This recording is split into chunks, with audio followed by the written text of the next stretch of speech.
A woman takes a summer job in a remote village to find some peace, unaware that the people want more from her than her professional skills. A hooded man walks through a forest and soon reaches a road where a bus awaits. Upon seeing him, the driver heads into the vehicle and together they drive off. Elsewhere, Irina throws out items from her apartment. She also learns that she wasn't accepted into the summer job she applied to. The next day, her teacher notices Irina is unable to focus, so he calls her and asks what production costs are. Bitterly, she claims that she doesn't care since companies focus more on costs than keeping people happy. She thinks that their society steals their freedom with the promise of enjoying their last breaths as pensioners, without guaranteeing that they'll survive that long.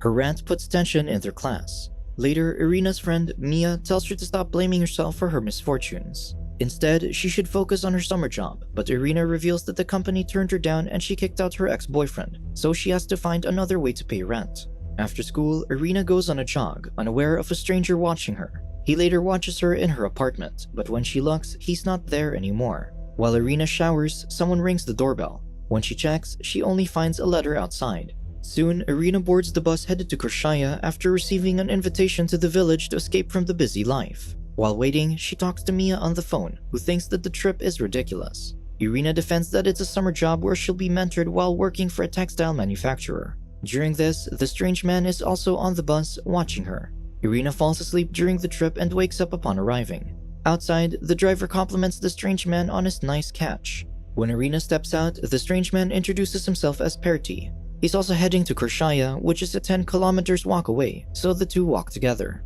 On their way, she expresses how she couldn't find anything about the place on the internet. Pertti assures her that she's not going into some hillbilly village. They chose to hunt and grow their food to be friendly to Mother Nature. If Irina wants peace, then she shouldn't disturb nature as well. Soon, they arrive at the village where Maya and her daughter, Maria, greet them. The mother shares that Maria also lived in the city but returned after getting tired of the big world. Another villager, Siri, invites Irina to eat, but she asks to put away her belongings first. Maria's grandmother complains that Irina doesn't know that in Rome she must do as the Romans do. Maria assures the old woman that they'll only take a few minutes before leading the guests to their room. Still, the grandmother complains that the big world didn't do the young woman well, but Siri assures her that their guest will learn. Inside, Maria takes Irina to the room that they'll share. She advises the woman to listen to the elders since they've lived longer and know how to behave. Irina argues that the world constantly changes, but her companion claims that it's not like that here. Soon, Irina joins the villagers for a meal. Before eating, the grandmother leads the prayer, thanking how they're free from men who defy their creator and the world's oppression. They also thank the opportunity to live as a family, as they've accepted that they don't need whatever they cannot do. After the meal, Irina walks with Maria, noting how she liked how their prayer focused on being thankful instead of Jesus. Maria comments that most people can't appreciate anything nowadays without satisfying their ego. She tours Irina around the village, pointing to another house where a man named Maano lives, though she asserts that he prefers to be alone. Maria also takes her to the goats, from whom they get wool to manufacture. Irina likes the idea of working hands-on instead of studying theories and marketing at school. Later, Irina steps out when she hears noises from Maano's house. This creeps her out, so she heads back to her room. In the morning, Irina checks her phone but finds that she can't get a signal in the village. During breakfast, Siri suddenly asks about her family. Irina shares that her parents divorced 6 years ago because they didn't love each other anymore. But the grandmother insists that love doesn't end, it just changes. Irina adds that her father has 2 sons with his new wife, so the grandmother comments that her family must be fertile. When Irina shares that she isn't in a relationship, Pertti explains to the elders that many youths study before having kids, much like the previous one who took a job there, Hannah. Curious, Irina asks about her, but Maya says they don't know where she is after she left. Since her summer job starts later in the week, Irina is tasked to help Pertti gather mushrooms. Before going, she notices a young woman cradling a baby. Pertti explains that the woman, Hilya, hasn't recovered after her baby became sick. The two then go to the forest where Pertti teaches her which mushrooms are poisonous. Suddenly, Irina hears a horn in the distance, and Pertti explains that it's from their hunters. He shares that the horn attracts animals to make them easier to hunt.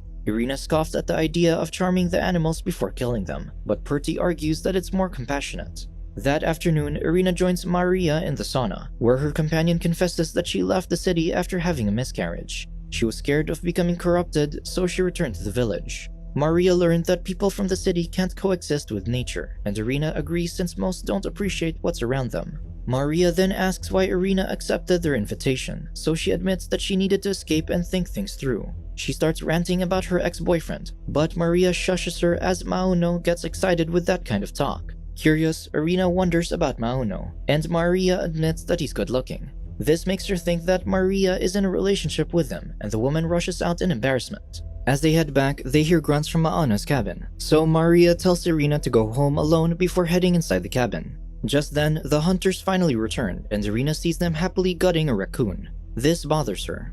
The next day, Irina dreams about being in the forest, cradling a baby while the hunters approach her, holding their weapons. Suddenly, blood seeps from the baby's cloth, so she checks and finds the dead raccoon in her arms. That morning, Irina swims in the pond but finds two men watching her. Fortunately, they leave her alone. Meanwhile, Maya, Siri, Perti, and their grandmother are in their chapel. Maya worries for her daughter, but Siri reminds her that Maria has a great sin to overcome. Maya defends that her grandchild would have suffered more if it were still alive. When Siri doubts it, the mother challenges her to check with someone named Inkeri. Suddenly, Perti predicts that their migrant bird will be forced to do something, but a bull will defend her.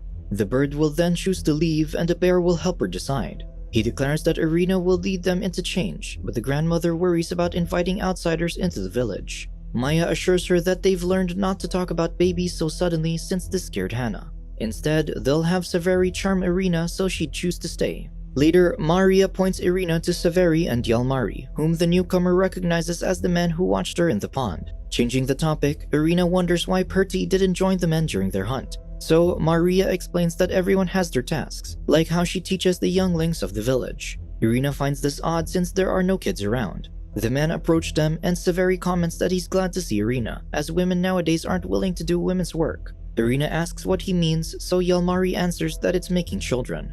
Quickly, Severi hits him for saying that. Irina disagrees with this, but Severi insists that it's the truth. Before things escalate, Perti urges the men to leave them alone. After they leave, Maria expresses her fondness for Severi, so Irina sarcastically comments that her companion should get together with him. That night, as Irina reads in their room, she gets annoyed at how the lamps are waning in and out. Maria explains that their electricity isn't consistent there, but their electrical man is doing his best. When Irina still complains about it not being enough, Maria wonders what they do in the city when faced with problems. Irina notes that they get educated and motivated, but when someone can't do their job well, they find someone else who can. Maria believes they'll do well if they love their work, but her companion argues that most people don't like what they do for a living. The guest complains about people who expect society to provide for them since she believes that everyone is responsible for themselves. This makes Maria ask about those who can't survive without help. Irina clarifies that there are treatments for their condition, but if they can't recover, they're hospitalized so they don't drift among the rest. Later that evening, Irina dreams about a pale-faced young woman with a missing eye. She follows her to the attic, where the woman introduces herself as Kyrsyä. She points to the barn nearby where her mother is and asks Irina to help her. Kyrsyä then touches the other woman's cheeks and suddenly reaches around her throat, threatening to kill her as her mother did to her if she doesn't help. The next day, Irina notices Severi and Yalmari exit the barn where Kyrsyä said her mother is, so she sneaks in. Inside, she finds the place empty. The two men suddenly return, so Irina asks them where Kyrsyä's mother is. The men laugh as they reveal that Kyrsyä is dead, but she didn't move on due to unresolved things. Severi adds that Kyrsyä was drowned after her mother got tired of her, so her soul wants to teach her mother a lesson. Undeterred, Irina asks where Kyrsyä's mother is, but Severi corners her. Fortunately, Siri intervenes to take Irina to her summer job. The women later begin spooling pom-poms, which Irina thinks is an activity suited for kindergarteners and mental institution patients. Siri notes that their work is precious, as they bind the threads like how nature binds men and women together. This prompts the women and Perti to chant about their belief that love spun from Kyrsyä binds the soul to its righteous ground. Creeped out, Irina storms off. As the others follow her, Irina calls them fools for thinking that she'd spent her summer making pom-poms. While she rants, she doesn't notice the noise from Maono's barn. Suddenly, someone breaks out of the cabin, and Irina is shocked to finally meet Maono, who tackles her while the others merely watch. Severi and Yalmari arrive and remove Maono from their guest. Frightened, Irina crawls to the axe that Severi dropped, but Maono frees himself from the men and grabs her again. As the man attempts to remove her clothes, Maria calls his attention, revealing herself to him to distract him.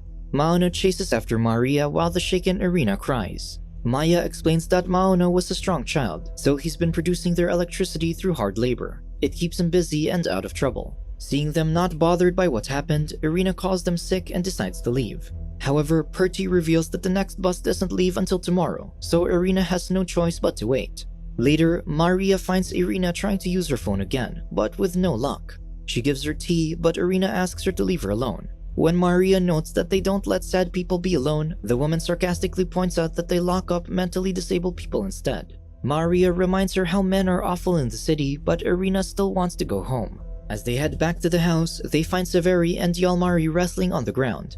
Seeing this, Irina wonders if they're secret lovers, but Maria defends that they just love each other because they're all family. Suddenly, Irina feels dizzy as the villagers gather around her, including the bus driver. Having mixed something in her tea, Maria holds onto Irina, promising her that the village is where she will be loved. Finally, Irina collapses, and Perty declares that Severi will give her a baby so Kyrsyä will have a new beginning. Later, Irina is dressed in white as she's being forced to marry Severi. She yells that she didn't go to Kyrsyä to get married, but Severi reminds her that she came to work and that a woman's job is to bear children. Hearing this, Irina calls the villagers inhuman for forcing her into this, and for how they treat Maana. Severi gets pissed at her rants, so he approaches the woman, but Siri reminds him that he shouldn't touch her until they're married. Severi argues that they should have prepared his bride by now, so he tries to grab Irina. This leads Siri to hit him over the head, which causes everyone else in the room to stand. Recalling Perty's prediction of the bull that defends the bird, Siri realizes that she just did that for Irina. Therefore, the younger woman must choose to stay or leave. Because of this, they let her go, so Irina runs off,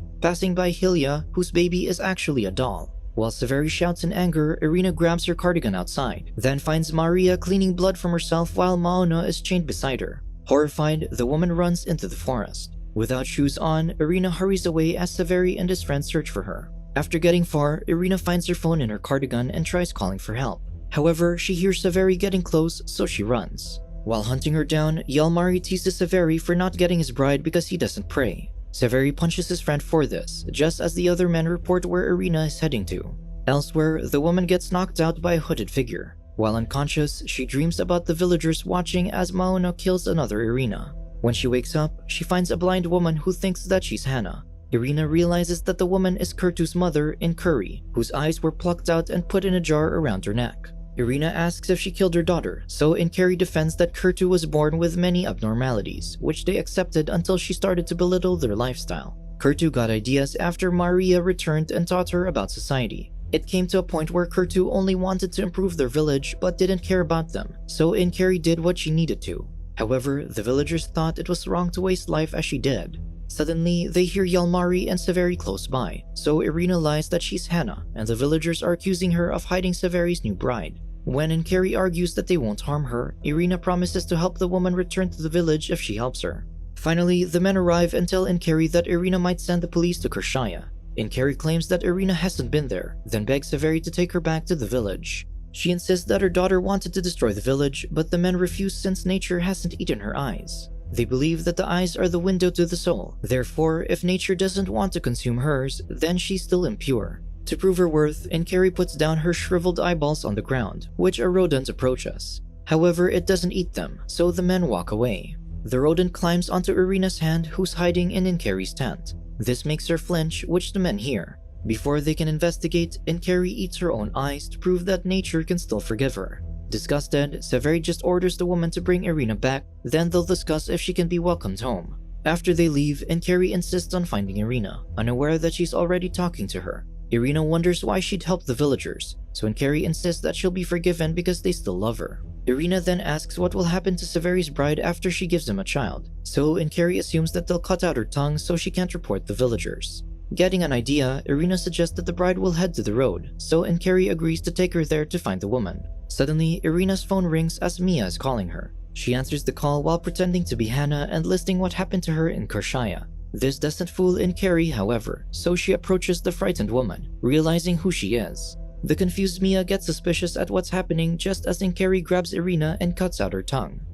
Subscribe to watch more videos like this, turn on notifications and leave a like to help the channel out. Thank you for watching.